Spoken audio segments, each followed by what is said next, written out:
আসসালামু আলাইকুম, সবাই কেমন আছেন? আশা করতেছি ভালো আছেন। তো যে গরমে কি খাবো, কি রান্না করব ভেবে পাচ্ছি না। তো মনে হলো করলা ভাজিটা অনেকটাই বেস্ট হবে, কারণ গরমে কিন্তু কি বলতে কি খেয়ে কিন্তু অনেকের পেটে সমস্যা হয়ে যাচ্ছে, যেহেতু অনেক দিন ধরে গরুর গোশত খাওয়া পড়তেছে। বাসায় এসে দেখি আমার গাছগুলো অবস্থা খারাপ, কারণ যে পরিমাণ গরম, কারণ এগুলো কিন্তু অরিজিনাল গাছ, নষ্ট হয়ে যাবে। তার জন্য এই যে সব কিছু ধুইলাম আজকে। আর করলা ভাজির সাথে কিন্তু শিং মাছ আছে, শিং মাছটাও কিন্তু খাওয়ার জন্য পারফেক্ট আছে। একটু ডাল বোনা করেছিলাম।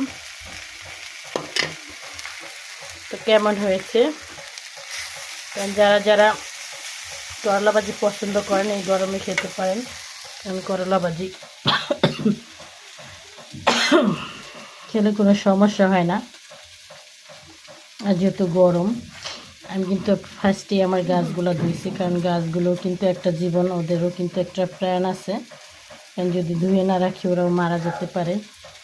আর সবাই তো দেখেছে আমার মরিচ গাছটার অবস্থা কি হয়েছে, কারণ মরিচ গাছটার অবস্থা অনেকটাই খারাপ। আর আজকে যেহেতু চলে যাব, বেশ কিছু রান্না করিনি, কারণ আমার বোন একা আছে, অল্প স্বল্পই রান্না করেছি, যেহেতু চলে যাব। আর রাস্তার সাইডে বাসা না, দুনিয়ার ময়লা, ময়লার লেগে মনে করো প্রতিদিন মুছতে হয়। যেহেতু চলে যাবো আর মোছামুছি কাজটা করলাম না। তো তোমরা চাইলে করলা ভাজিটা খেতে পারো, গরমে খুব ভালো হবে। সবাই ভালো থাকবা, সুস্থ থাকবা, বেশি বেশি পানি খাবা। আল্লাহ হাফেজ।